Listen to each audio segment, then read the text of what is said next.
Hey there, welcome back to my channel. I hope you are doing well this very Sunday morning as I am filming and talking with you about this, this trial, the trial of the century, I like to call it, at least one of maybe a few, but yes, the trial of the century, that of P. Diddy. Oh my goodness, oh my goodness, oh my goodness. But before we get into the diving of this video, I have to just say, somehow doing this on Sunday feels oddly weird to do it and uploading it on this day, but it also feels a sense of comfort for me in the sense that, after really going through a lot of the highlights of this past week and going through what the testimonies were or what the witnesses that actually were presented, that of Cassie, also Don Richards from, Danny D. Kane, and some other witnesses that were male escorts, and also FBI agent, one that was part of the actual sting and, going through the properties and such. So, I just need a big hug. And I need a big hug from the one above. I mean, the amount of emotional testimony that has taken place it's insurmountable. The things that took place in this particular week, as far as what was shared that has been going on for so many years. So before we pop into this video, I want to go ahead and just put up this note as well. So 1 second.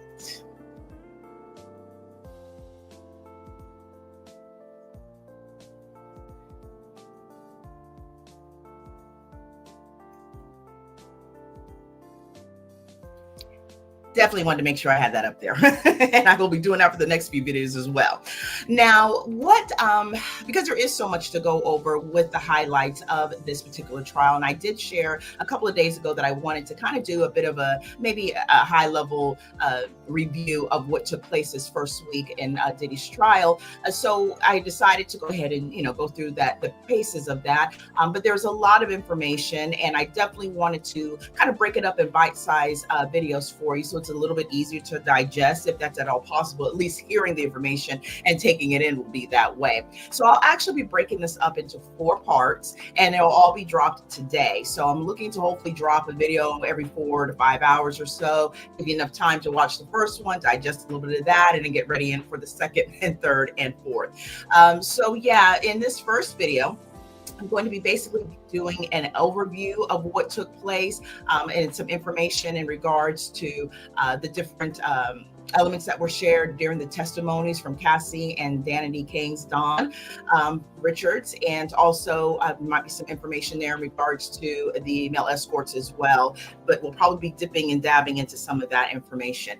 And then part 2 is going to cover even more details that are kind of take some of the information out of the one and kind of breaking it down into a little bit more information that was shared in regards to those events that took place over the course of the period of time. And then third, we're going to be talking a little bit about a few individuals who have actually spoken out in regards to the trial and their thoughts, and that would be Aubrey O'Day, Alex Fine, Cassie's husband, as well as Justin Bieber has entered the chat. So definitely want to cover what was shared in regards to how it's connected to the Diddy trial as well. And then lastly, well, of course, we do need a little bit of levity, and I don't know if that's possible in this particular situation, but 50 Cent entered the chat as well, so can't not cover what he might have shared and the things that he said, maybe no matter how it was at the end. So we'll round up the 4th part in that for today, and that will cover all of the highlights and information I wanted to share for week 1. And I'm looking that this will be a pattern how I'll do it for the weeks to come in the trial. That's my intention. So it'll be interesting to see, because this week was definitely a week that started off with a bang. So of course, as we know, trigger warning. There are going to be a lot of uncomfortable and downright sad and emotional testimony that has been provided. If you've been following this case and catching video content in regards to this case and some of the allegations that have been alleged to Diddy over the last course of a year and a half or so, as long as we've been going through this, you will see that there'll be more details and much more information maybe that we did not know that was presented obviously in the week of this first week of trial. So some of it was very startling because you knew that whatever you heard, you knew was probably worse in some aspects, even though what we already heard was, honestly bad enough as it was. Now, me personally, I didn't go through the several page indictment, basically, that was of the lawsuit that Cassie had filed. And so I think that was probably good for, preservation for myself. But, I'm going to, just like everyone else had to see and review it here within the testimonies that was presented this week. Now, Cassie, as you may know, if you've been following and hearing certain aspects of it, Cassie is 8 months pregnant with her third child. And what I understand, I think she's having a son. And I believe that is what's kind of being placed out there that was shared by her husband. So congratulations to Cassie, Alex, and their family. Very much hope that they continue to have as much of a happy home that they can put together, healthy situation for, obviously years to come. So congratulations to them both. She does have 2 other children, as you may already be aware, 2 daughters, which it's interesting that she had girls, right? And considering the testimonies and things that have been said and shared, a lot of healings had to take place for Cassie, and also, healing and opportunity for recourse also for Alex, as being her partner and being her confidant, and really being able to sit and listen to all of the things that she has shared. And a lot of us have our head scratching like, oh my gosh, what would you do in a situation where you had a loved one that went through this type of horrific or any type of horrific example of a situation? How would you be able to handle it? And, this is something that is definitely a question of mind for a lot of people. Now, I do realize that there's, obviously there's many things, there's many sides. I'm not even gonna say both sides. There's many sides to the situation. You have some people who, are very much advocate in the sense of supporting Cassie and the alleged victims and all of those individuals who have unfortunately had to, come to pass with P. Diddy in this way of being in this era of him. And then you have some individuals who, feel that, Diddy's maybe being wronged, or that things aren't what they feel that, is what it seems. So, there's definitely a mixed bag, but nevertheless, this is very much so a very sensitive situation, no matter which way you look at it, no matter which side of the coin that you're on. So I definitely want to know your thoughts respectfully down in the comment section. I do appreciate when you do, share your respective, thoughts on, these particular areas, especially these really hard and sensitive situations. And so, I definitely would love to know your thoughts down below, but just again, keeping it in mind, the sensitivity value of the situation, irregardless of what side that you're on, just, keeping that in mind. I would so appreciate that so very much. And we're going to get through it. I've got my mug here because I know I'm going to be doing a lot of sharing of information for today. And I think I'm ready for us to dive right in. And so definitely, one thing I always say that's something that's kind of helpful when you're listening to, any kind of testimony, any type of coverage that someone provides, is being able to sit and put yourself in their shoes. Myself, I feel like I'm a very much empathetic individual, and I'm very much about how does someone else feel, and wanting to treat people the way that you want to be treated, or that you would command to be treated, not demand. And so I think about that when I'm, reviewing and all of these kinds of things for these types of sensitive topics and stories that do come along our way. And as this is definitely worthy news, we're definitely going to be covering it here to this perspective. And we're going to go ahead and get into these videos. So you go ahead and sit back and I guess relax. Definitely self-soothing was definitely needed. After reading this information for sure. But thank you again for being here. Again, trigger warning as usual was, content of this nature.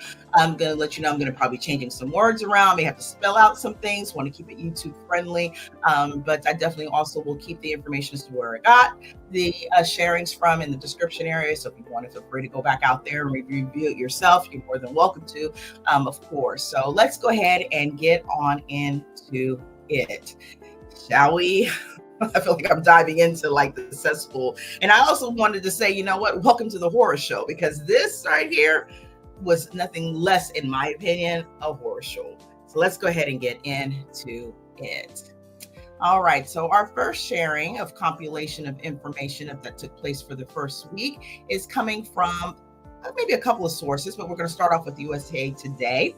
And it shares that Diddy's trial and what are the biggest moments from the week one, including Cassie's emotional testimony. All right, so let's get into it. Trials often are composed of careful building blocks. They start with mundane testimony that serve as a foundation for inevitable bombshell witnesses, revelations that wrap up those proceedings. Not so the trial of the United States of America versus Sean Combs, aka Puff Daddy, P. Diddy, Diddy, PD, and Love. Now, the very first week of the drama unfolded in a lower Manhattan courthouse, as it was marked by stunning and sordid details from arguably the trial star witness, Combs' former girlfriend, Cassandra Cassie Ventura Fine. Her 2023 lawsuit against Combs, which was settled a day later for a non-revealed $20 million, or now revealed $20 million, opened legal floodgates that ultimately led to the government raiding of various Combs properties and bringing charges against him. Now, the one-time R&B singer, now pregnant with her third child with husband Alex Fine, described in an emotional detail numerous instances of physical and psychological abuse during her years with the mogul. Particularly gut-wrenching were her descriptions of the freak-offs, which were day-long S parties populated by drugs and alcohol, where Ventura Fine inevitably had S with numerous escorts while Combs pleasured himself nearby. Now, the prosecution wants the jury to view her saga as evidence that Combs is indeed guilty of S trafficking and racketeering, for which Combs would potentially go to prison for life. But the defense is hoping to cast her recollections merely as sickening details in a deranged love story between two consenting and jealous adults. Now, many observers have predicted that the trial will go on for another month or two, and it may well, but it's hard to imagine that we'll see another week as packed with numbing and disturbing pictures from inside the world of Diddy. Here are some of the more critical moments in Ventura's Fine's testimony. First, we're starting off with Cassie reveals Diddy once had overdose. Now, that's something that a lot of people did not know. But in the trial, she shared on her third day of testimony that she revealed that the extent of her and Combs' drug use in their decade together, Combs was once hospitalized due to a very strong opiate, she told defense lawyers, revealing the incident occurred around the time Whitney Houston had passed away. Now, after a freak-off, the pair had gone to an S club in San Bernardino, California, and Ventura Fine said then Combs went to a party at the Playboy Mansion in Los Angeles, but she went home. When he overdosed on painkillers later that night, she said, took him to the hospital. She said that they took them to the hospital. Now, Combs would become violent if Cassie had left freak-offs without permission. Well, Cassie Ventura told the jury that Combs would become violent if she attempted to leave a freak-off without permission. He would get violent. It would be horrible, Ventura alleged in the courtroom. She also described Combs beating at her at the Intercontinental Hotel, which we know famously was shared and aired on CNN that one Sunday some months ago. Now, during the freak-off, he had hit me in the eye, and I left before he said it was over, Ventura testified. He followed me to the hallway, and he dragged me back, and he was wearing a towel and socks, which we famously saw. If you had happened to watch it, I cannot imagine too many people had not seen that particular Sunday night expose, right? Now, Cassie said Combs had threatened to, explode up Kid Cudi's car. Now, this is a allegation that was presented over the course of the last year or so. Maybe some individuals may have, heard certain whisperings about this prior, but she went ahead and shared this as well in the testimony and giving more details associated with that. She says during cross-examination, Ventura Fine was asked about her relationship with rapper Kid Cudi, whose real name is Scott Mescudi. Miss Cuddy, maybe. The time the two spent together would cause Combs to fly into a jealous and even criminal rage. Now, Combs had introduced the two back in 2011, thinking that a musical collaboration with the rapper would be good for Ventura Fine's career. At that time, Ventura Fine said she was on a break with Combs, but didn't want to tell him that she was seeing Miss Cuddy. And yet, she was concerned enough about Combs' reaction that she obtained a burner phone for her communications with Cuddy. Now, those fears appear justified, as the Ohio-born rapper was mentioned in Ventura Fine's bombshell 2023 civil lawsuit against Combs, with Cassie citing an alleged incident in which Combs threatened to, well, explode up Cuddy's vehicle, seemingly in retaliation for his relationship with Ventura Fine. Now, the sharing further provides information and where they digged a little bit deeper in some of these accusations and some of the things that was provided in the testimony for this week, this past week. And so here are the elements that were there. If you go back out to the article, you most certainly can hit that hyperlink and get those additional details as well. But I've got so much to cover in this videos for today. I'm probably going to touch up on all of them anyway, so I don't feel the necessary need to go through each and every one of these elements for time as well, because we'd probably be here for hours and hours and hours and hours. But it's definitely going to be provided as far as where you can go, and you can check those out if you feel to do so. But in digging deeper, they share that Sean Diddy Combs' trial, well, they talk about why the music mogul is facing the federal crimes charges. Diddy's trial also includes Cassie's testifying on Sean Combs' 2012 overdose on painkillers, which we just went over. Diddy's trial's replay, well, Cassie says she felt, like unaliving herself over Sean Combs' alleged ABUSC and RAINN. And we'll get into a little bit more of that as we go through the video and in part 2 as well. Now, Diddy trial recap. Well, Cassie cries naturally in court and alleges she was given DRUGSs to get through the freak-offs. And Diddy trial key moments. Well, witness says he saw Sean Combs actually drag Cassie Ventura by the hair. So, as we already are pretty familiar, if you've been following, there's been a lot of allegations in regards to domestic violence that were associated with these two individuals. A lot of just violent acts on top of violent acts on top of violent acts has been shared. As far as people, sharing their experiences of seeing it or having knowledge of it. So these things were also brought into court this past week as well. Now, our next area, we're going to be getting information from Newsbreak and Music Times.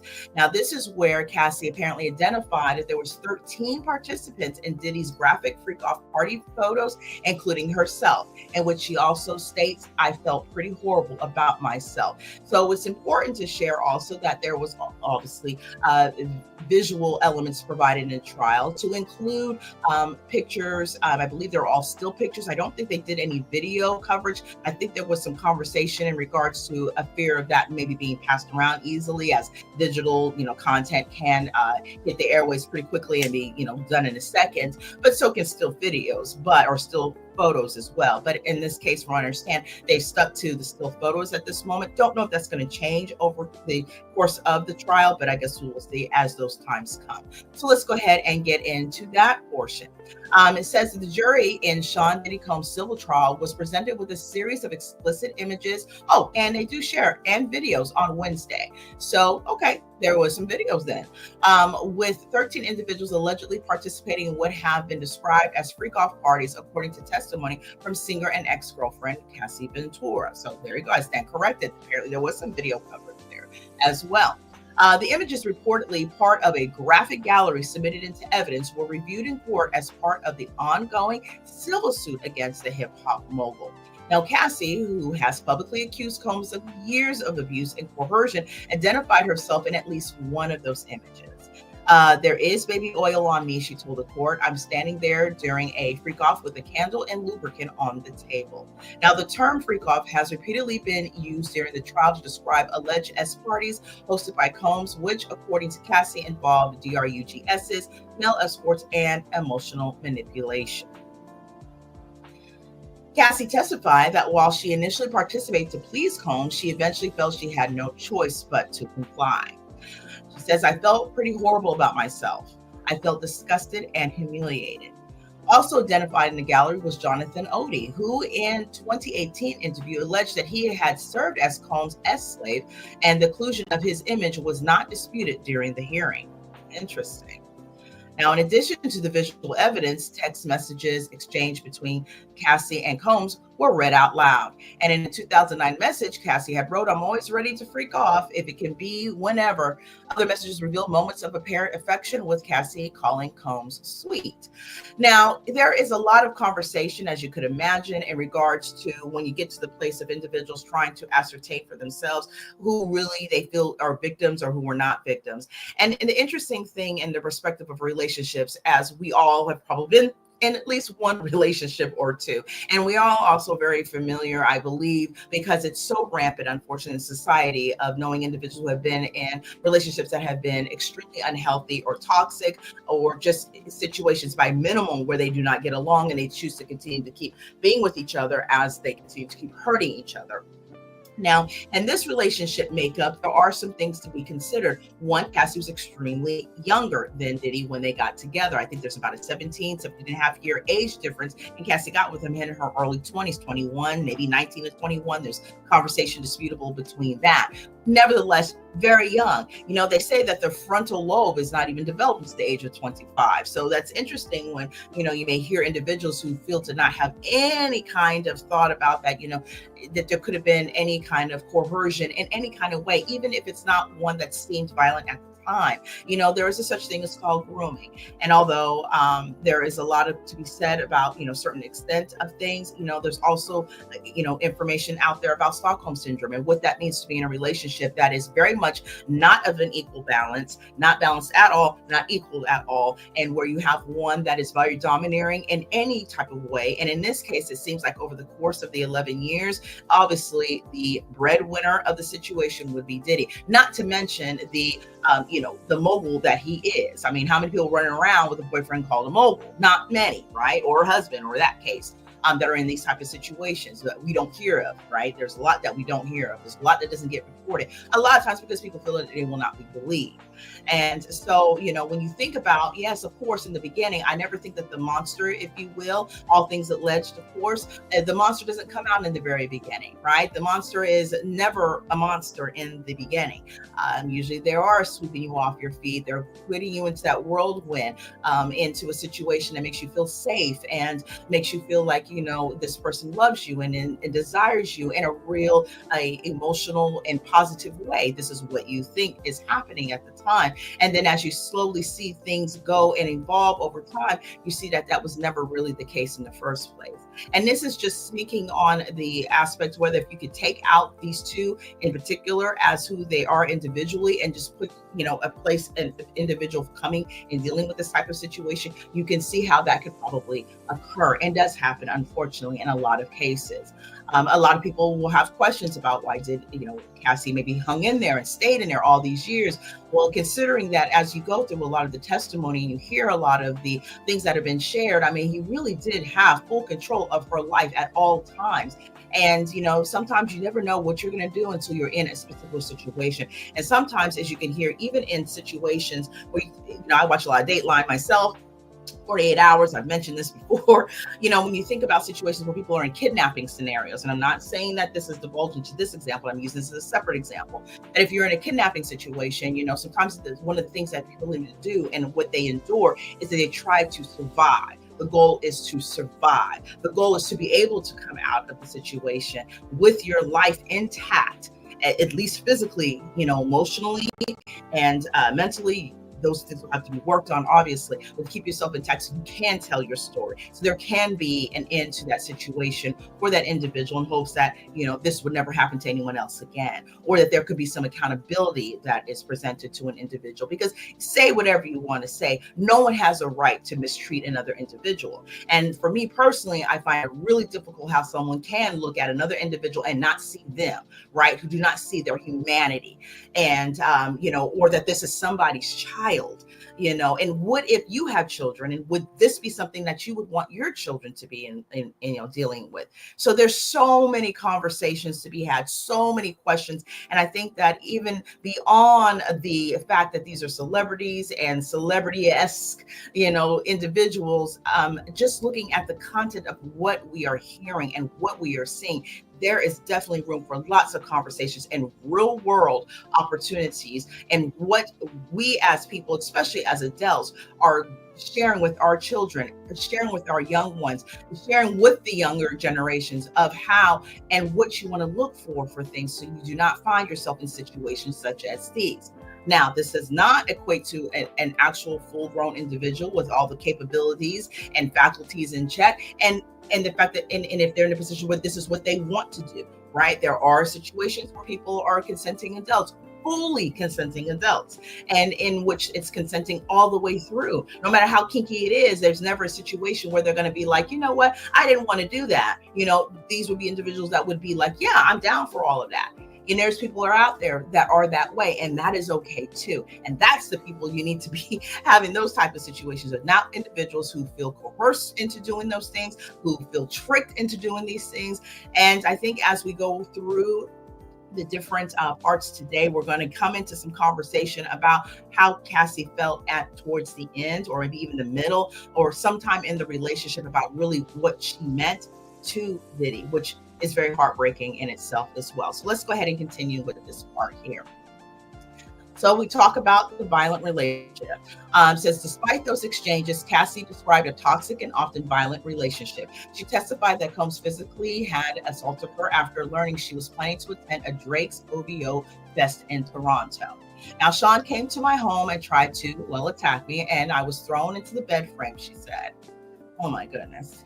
And she says, Cassie further detailed the physical and emotional aftermath of the freak-off events. She said, I take different types of DRUGSs. She says, I wanted to feel numbed. She testified. We'd get massages, IV fluids. The chef would cook us something, as if that was going to erase some of the things that was going on, or I guess at least get your body, because no longer is your body a temple, or no longer is your body revered as something special and sacred. It now becomes a tool for use. And then we've got to continue to make sure it's up and running and ready like it's a car, right? This is the kind of things I'm thinking about when we're looking at, people like just cooking things, and let's give you this and let's do this, and that way you'll be okay. We're not talking about what's happening here or what's happening here, but this right here will be okay. Oh my God. All right. So now Combs has denied all allegations. So remembering that, of ABUSC and coercion and misconduct, and his legal team has not yet stated the newly presented evidence. The trial, of course, is ongoing. All right, so now we're going to be moving into some other parts of the highlights for this past week. One that talks about Cassie revealing how much Diddy paid to settle 2023 lawsuit. Now, this has definitely been a topic of conversation, where a lot of individuals had kind of went with the notion that it may have been somewhere in a $30 million range. So that's a lot of the example of what we put here. I can't remember quite where that originated from, but that was something that was talked about a lot. Well, in the lawsuit, we actually get more specific as to what the amount actually was. So let's go ahead and get into that. She says, months after Combs' team first alluded to a substantial 8-figure settlement for her 2023 lawsuit, Ventura Fine revealed on the stand that she had been paid $20 million by the record executive and his companies. Now, the revelation came as she delved into the years following her and Combs' 2018 breakup, revealing she was involved in writing a book about her experiences while they were dating. Interesting. That seems to be a running theme for quite a few people who have been very close to Diddy. She wanted Combs to read it so he would understand what she went through in their decade-long relationship, she told the court. So she reached out to Combs through her lawyer and asked him to read the draft and offer her compensation. Interesting. Ventura Fine said she put a $30 million price tag on him acquiring the rights to her book, as this was an amount she thought would affect him. But after he allegedly failed to respond, she sued him, alleging that he had trafficked and sexually assaulted and physically abused her. So these are the things that was the bombshell that we all heard, the lawsuit all around the world. I would like to refer to it as November 2023. I mean, really rocked everybody at this point. And maybe a lot of other people probably wasn't so surprised. You know, it's amazing things that you hear after the fact, and then you start recollecting on things that you may have heard over the years, right? Now, in addition to that, Ventura expects a $10 million settlement from the hotel over that video that was captured. That CNN, shown video that we saw that was in an Intercontinental hotel. Well, she's seeking $10 million settlement from that. Let's get into that. She says the witness legal team is still negotiating a settlement with the hotel over the 2016 Los Angeles hotel assault, which was captured by security cameras and then seen around the world, right? She says, I do not know the exact number. I think 10 million maybe, she said under cross-examination. A deal has not been struck yet, she said, but an 8-digit payout is the expectation. And Ventura was excused from the witness stand moments later. Because remember, Cassie had been basically, since I believe it was Tuesday, started her testimony, maybe Monday. Actually, I think it was Monday that she started.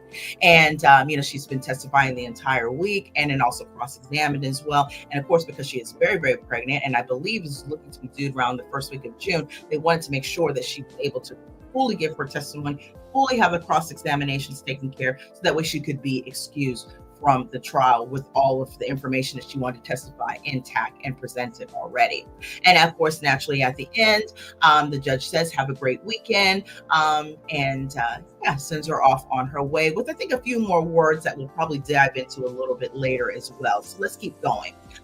Being with Combs opened up all sorts of doors, Ventura says.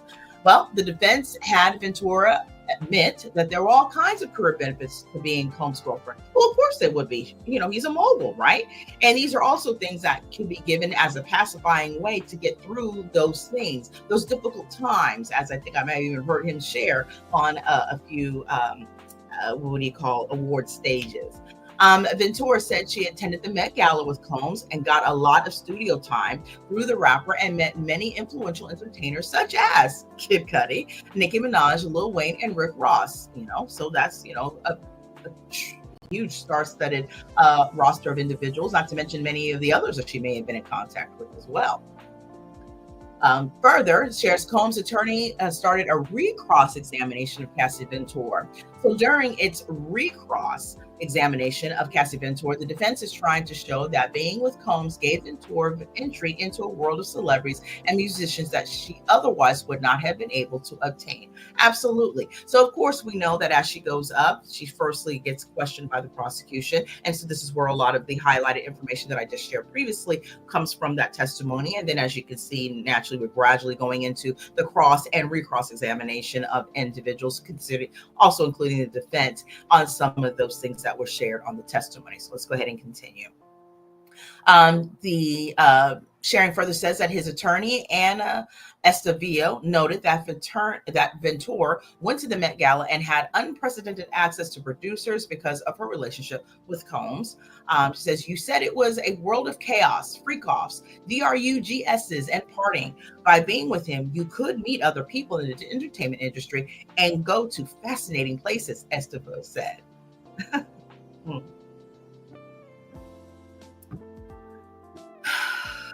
Let's move on. Cassie breaks down crying while recalling those freak-offs. Trigger warning, trigger warning, trigger warning. While discussing participating in the freak-offs, Ventura Fine broke down and sobbed. She said, I just felt that's all I was good for to him. I was humiliated and didn't have anyone to talk to about it, she had told prosecutors as she began to choke up. His eyes go black. The version I loved of him was no longer there, she said of his anger, and continuing to cry. And let me just stop there for a second, because that is really a potent information there where she says his eyes go black. And isn't that sometimes, at least in my experience, when I hear of people who describe individuals in a real evil, downright demonic state, that they will describe them as having these eyes that go black, that they like soulless even. And so I found that to be so terrifying to see that. I mean, I actually had watched a court case on one of my datelines. I'm not even going to go into the full gamut of that because it still freaks me out to this day. But I'm watching, and something tells you, like, don't look at that person directly in the face, and I did, and that was one of the first times I actually saw that, and I'm just like, oh my God, like every bit of me, every ounce of me, spiritually, soulfully connected to me, embraced myself and said, get your hand on that remote control and change that channel. You don't want none of that in your space and in your sphere. So to hear her say that and to see that up front, ooh, yeah. So let's continue. Now, asked why she continued to participate in those free coughs. Well, even when they made her uncomfortable, she said, the one-on-one thing. That is sad. That is sad. That is sad. So what I gather from that is this is how she thought she could spend time with him. At some point, this is what was happening.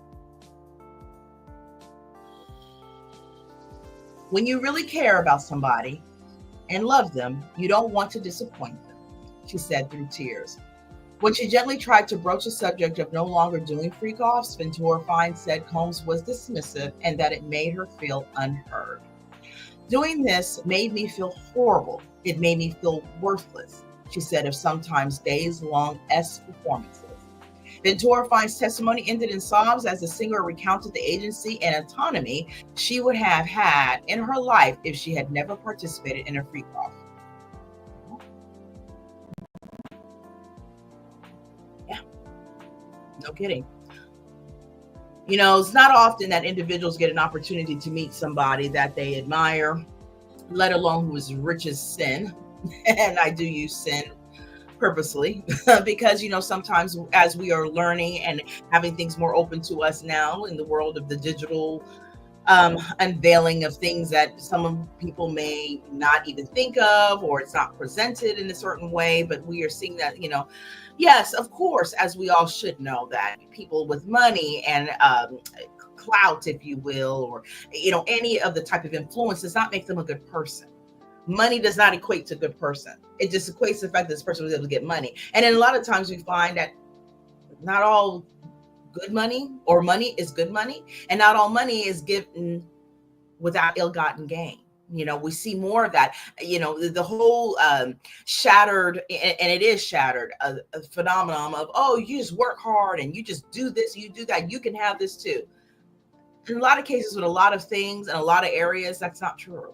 Okay, simple as that. And I think sometimes, people say things, of course, just to get you to keep, going along with the game. That is this underbelly that a lot of us really have heard existed in the music industry, as well as the entertainment industry, if I can get that out, as well. But who could have ever thought it'd be this dark?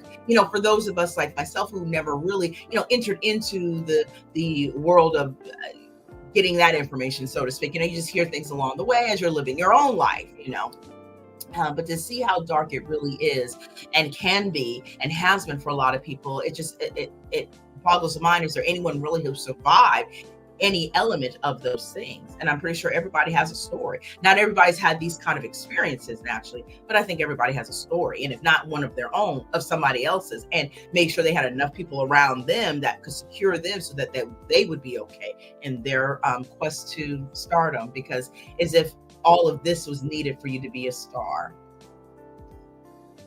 I mean, if you have God-given talent, I guess some people just feel they got to have a part of that too.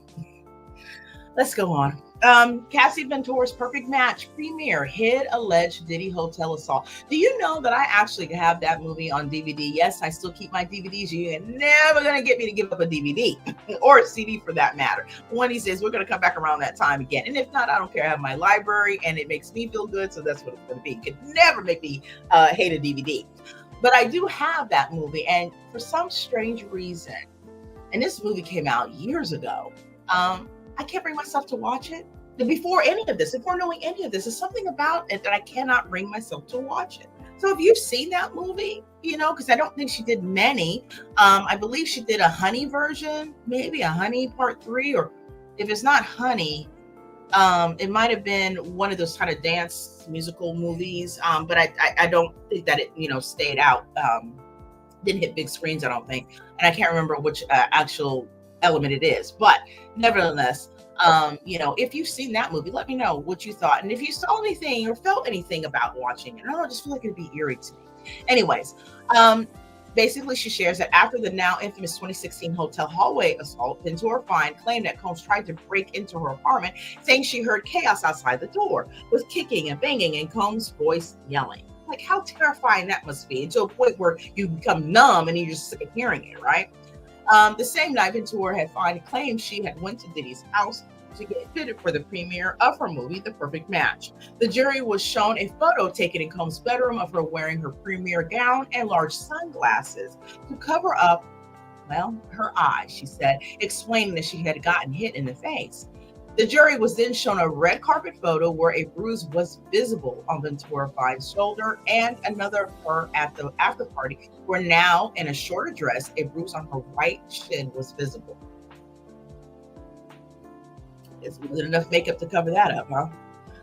Next, Cassie Ventura's excused from the witness stand. So a little bit more information in regards to the excusing that I shared earlier that I wanted to get to.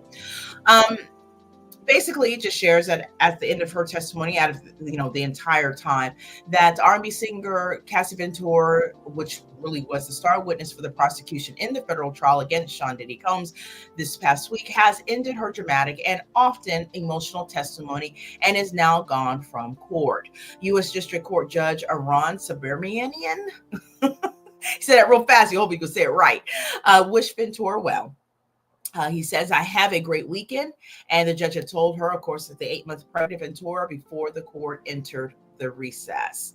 And just wanted to throw in this key point here, as it's also shared in this article. It says, if you or someone you know is struggling with mental and or substance use orders, you can call the Substance Abuse and Mental Health Services Administration's free and confidential treatment referral and information service at 1-800-662-HELP, which help is 4357. It's available 24/7 in English and in Spanish. PTY 1-800-887-4889. And also, if you or a survivor of S assault, RAINN offers support through the National Sexual Assault Hotline at 800-656-HOPE.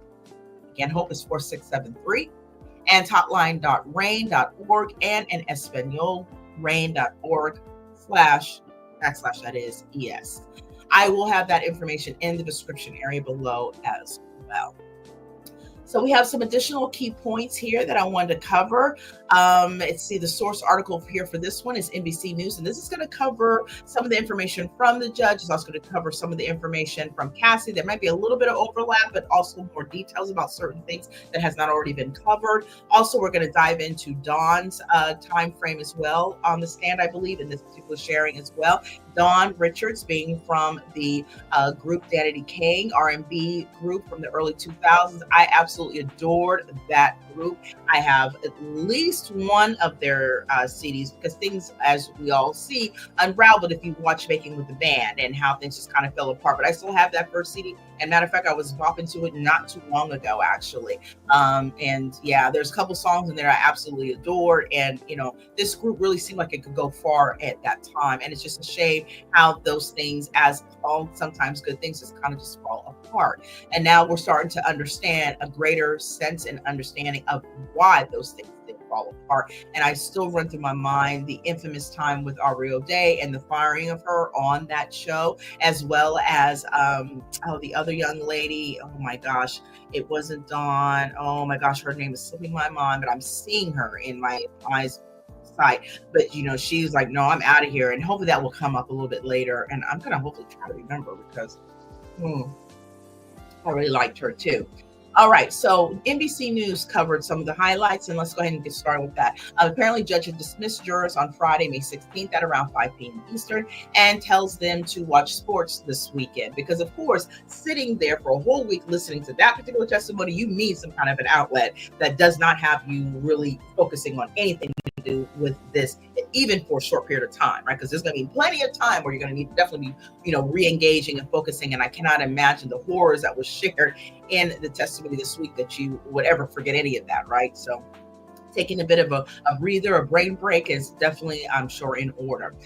So, of course, just to kind of cover that area where he says the U.S. District Court Judge Iran sent jurors home for the weekend, thanking them for their role in preserving democracy and urging them to watch basketball and baseball. He says, we know how hard it is for you, your families, and for everyone. Submarinian told the panel, you are the bedrock of democracy. We will keep working over the weekend and watch the Mets, Yankees, Knicks, and we'll see you on Monday. The judge asked jurors to return to court 8:30 a.m. on Monday, which will be tomorrow, the 19th of May. And so we'll be doing a wrap up, I'm sure, of the week too as well. Let's go in a little bit further about some testimony that actually brought in Don Richard, because we've had several witnesses that actually have provided testimony this past week. I'd mentioned a couple of male escorts and also one of the FBI agents who was part of the raid, as well as Cassie, of course, which is arguably probably the star witness, at least one of them, and then Don Richards also from Danity Kane. So let's get into that. Basically, she testifies about the fact that she had saw Combs strike Ventura with a skillet full of eggs. Now, this is a story that I have had heard about some version of it a few months ago. So she goes into detail to testify that basically Don Richard, a former member of Danity Kane, an girl group Diddy created on MTV Making the Band, had testified on May 16th that she saw Sean Combs physically ASSAULT Cassie Ventura inside his Los Angeles home in 2009. She says he came downstairs asking where his phone was, and he threw her to the ground. Richard had alleged, adding Combs struck Ventura with a skillet full of eggs. Richard, who was later part of a trio with Diddy called Dirty Money, said she was at the home recording music when the attack occurred. He attempted to kick her. She fell to the ground and went into the fetal position, literally trying to hide her head. Richard had told the court, imagine, one, going through this, and then two, being someone watching this happen and feeling probably powerless as well as shocked to see it happening in front of you. She further says that Richard says Combs put his arm around Ventura's neck and dragged her upstairs and then heard glass breaking. She says, I was scared for her. I was scared to do anything, Richard had testified. The government says Richard will testify that she observed violence against Cassie Ventura, which is what she did, and saw Combs with pow-pows and illicit things that you would take that were considered illegal, and that Combs and his associates tried to silence her. Richard had sued Combs last year, which that was another bombshell lawsuit that we heard, alleging that he had groped and aided her or assaulted and imprisoned her and threatened her life when she tried to intervene in defense of Ventura.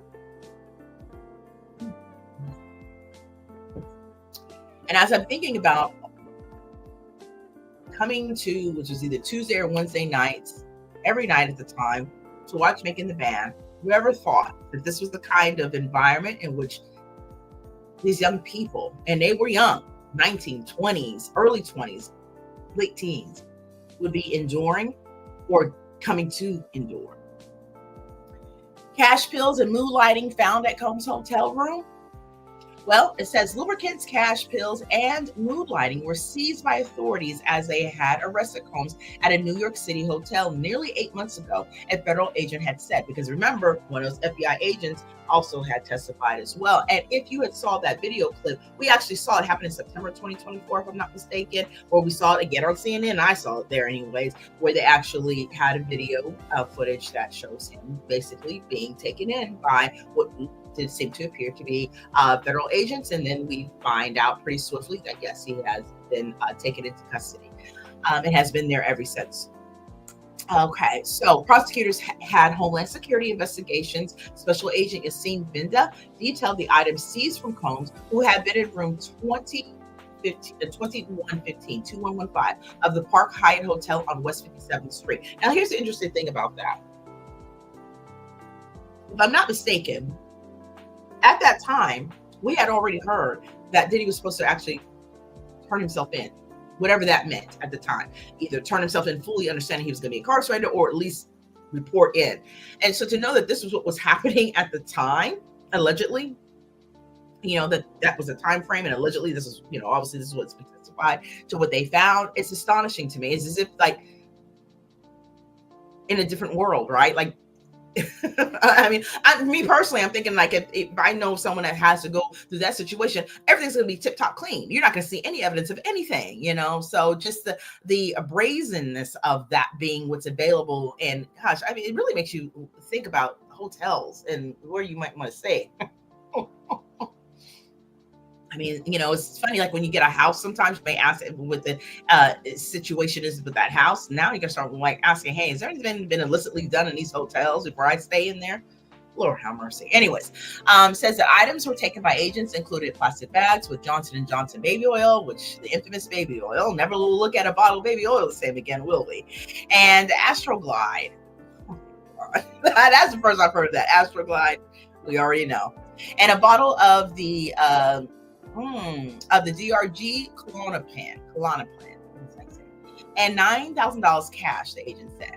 They also found a lighting device that Benda said I would describe it as potentially mood lighting. That seems so, ominous, right? Now, Cassie's attorney said testifying showed her character. And I thought this was quite interesting for him to take the time, to share that. Doug Wigger, Cassie Ventora's attorney, said she performed well on the witness stand.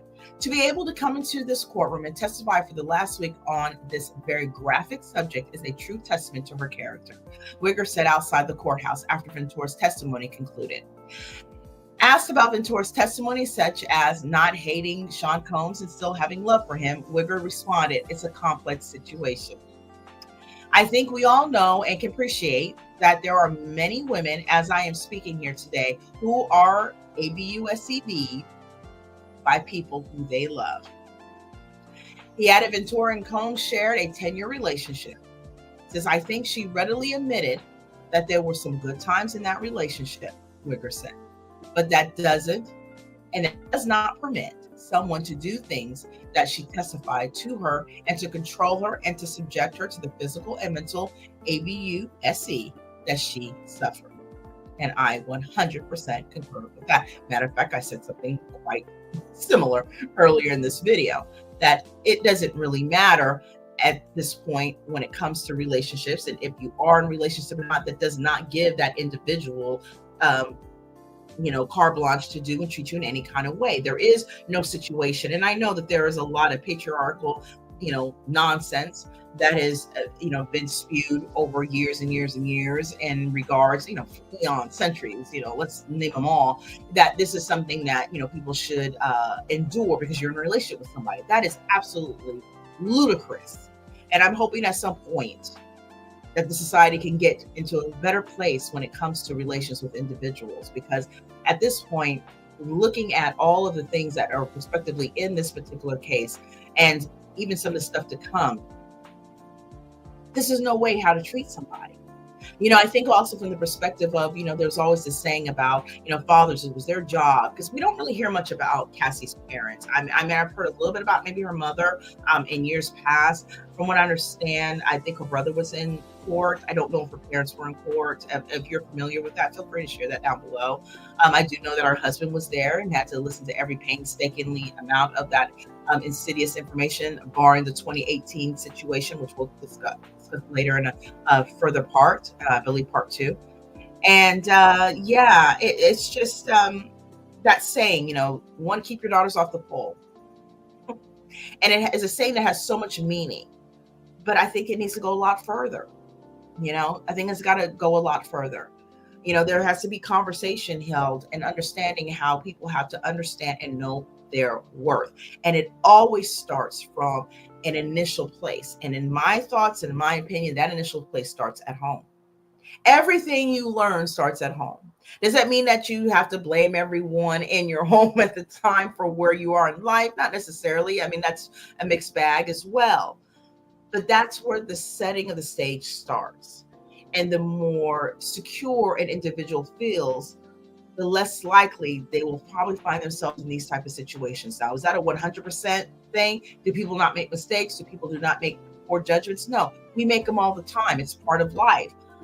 It's the severity and the level of which you subject yourself to, or what is subjected to you, and how you are able to either exit or not exit the situation is where those parameters, occur. There is no such thing as black and white when it comes to situations of life. There are always shades of gray. And that is so interesting because isn't that a Bobby Brown, not a Bobby Brown, a Albie Shore song, Shades of Gray? Yeah, well, I'll be talking about him in a later video as well. But just to note that it's all of our jobs and our responsibility to take care of those that we love in every aspect. So is it the situation where we blame the parents, we blame whoever the caretaker were? I mean, it just depends. Every situation is subjective to whatever that situation is. But I just think that as society, looking to do more of uplifting than not would really probably help to curve largely these types of instances. Now, there's definitely a lot of parameters attached to this. There's definitely a lot of things that would need to, be dissected, because this is not a situation that's normal for everybody. This is not a normal situation for all individuals, but it is one that should have never occurred in this way. And yeah. So with that, I think I'm going to wrap up this part because, like I said, we've got so much more to cover.